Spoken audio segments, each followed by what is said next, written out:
देखिए, ये चीज़ बहुत इंपॉर्टेंट है कि अगर आपका टॉप ऑर्डर परफॉर्म न करे तो आपके पास मिडल ऑर्डर और लोअर मिडल ऑर्डर में रिलायबल बैटर्स हो। और कुछ इसी किस्म का काम हुआ है इंडिया के साथ, जहां 30 पर 3 बड़े प्लेयर्स आउट हो जाने के बावजूद इंडिया ने तकरीबन 250 का एक रिस्पेक्टेबल टोटल जो है वो स्कोर बोर्ड पे लगा दिया है। यानी आप ज्यादा रिलाय नहीं करते रोहित शर्मा, विराट कोहली, शुभमन गिल पर। अगर वो आउट भी हो गए हैं तो आपके पास मिडिल ऑर्डर में श्रेयस अय्यर, अक्षर पटेल और लोअर डाउन दी ऑर्डर आपके पास हार्दिक पांड्या जैसे नाम मौजूद है। एक वक्त तक ऐसा लग रहा था कि इंडिया 100 या सवा 100 रन कर पाएगा, लेकिन क्रेडिट देना होगा यहाँ पर जितनी जबरदस्त बारी की है श्रेयस अय्यर और अक्षर पटेल ने। 30 रन पर 3 आउट थे, तब इन दोनों की साझेदारी जो है वो निभाई इन दोनों प्लेयर्स ने और लगभग 98 रन की पार्टनरशिप की चौथी विकेट के लिए।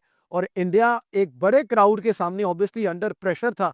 और आपको कहीं ना कहीं क्रेडिट देना होगा न्यूजीलैंड की अच्छी फील्डिंग को। यानी जिस तरह हमने देखा ग्लेन फिलिप्स ने कैच किया विराट कोहली का, फिर केन विलियमसन ने कैच किया मिड विकेट पर, रोहित शर्मा का जिस तरह कैच किया गया, प्रॉपर टीम एफर्ट दिखाई दी गई न्यूजीलैंड की तरफ से। लेकिन इंडिया को आप इतनी जल्दी आउटस्मार्ट नहीं कर सकते। इसकी वजह यह है कि इनके पास बैटिंग बहुत तगड़ी है, बहुत लंबा बैटिंग लाइनअप है। नंबर 8 तक उनके पास जडेजा, हार्दिक पांड्या नीचे से आकर जो है वो बारी कर सकते हैं। और पांड्या ने आज भी शो किया है कि भाई कितनी क्लास है उनके पास। यानी जितना उन्होंने 49th ओवर में आके जो बाउंड्रीज लगाई, जो छक्के लगाए, और अगरचे अपनी इंडिविजुअल 50 के करीब भी वो गए, लेकिन उसके बावजूद इंडिया को वो बड़े टोटल तक लेके जाने में कामयाब हो गए। और यही कॉन्फिडेंस, इसकी हम प्री मैच में भी आपसे बात कर रहे थे कि इंडिया के लिए ये बहुत जरूरी है कि टॉप ऑर्डर पर उनकी रिलायंस जो है वो कम हो सेमीफाइनल से पहले। और आज वही हुआ कि मिडिल ऑर्डर ने परफॉर्म किया, आज वही हुआ कि नीचे से पांड्या ने आके रन किए। और इस विकेट पर 250 रोकना, 250 करना भी आसान नहीं होगा।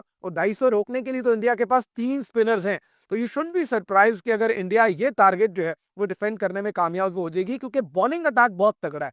सिर्फ एक पेसर के साथ जा रहा है इंडिया। इसका मतलब यह है कि पांड्या और मोहम्मद शमी, ये दो इंडिया के अटैक में पेसर हैं, जिनमें एक रिकग्नाइज पेसर है मोहम्मद शमी। लेकिन बॉलिंग इंडिया की जो ज्यादा रिलाई कर रही है that is upon their spinners. Varun Chakravarthy को इंडिया ने शामिल किया, अक्सर ऑलरेडी हैं, रविंद्रा जडेजा इंडिया की टीम में है, कुलदीप यादव है। तो ये जो स्पिन ट्रियो है इसको किस तरह खेलेगा New Zealand, this is going to be the most defining part of this game कि न्यूजीलैंड स्पिन के अगेंस्ट किस तरह बैटिंग करता है। But at the end of first inning I would say कि इंडिया 65%, 65% डोमिनेट कर रहा है ओवर न्यूजीलैंड। उनकी तरफ से भी बॉलिंग बड़ी डिसिप्लिन थी, फील्डिंग बहुत अच्छी थी। बट न्यूजीलैंड के लिए ये रन चेज इतना ज्यादा आसान नहीं होगा, क्योंकि एक तो क्राउड पूरा इंडिया के साथ है, दूसरा इंडिया की ज्यादा स्पिन बॉलिंग, स्पिन डोमिनेंट जो है वो बॉलिंग है, प्लस ड्राई विकेट है, थोड़ा यूज हुआ हुआ सरफेस है, इस पे रन्स करना इतने आसान नहीं होंगे। तो Indian team would be happy considering the start they have got, on considering the fact के बीच में इनके लिए जो रिकवरी है वो बहुत जबरदस्त होगी। यही रिकवरी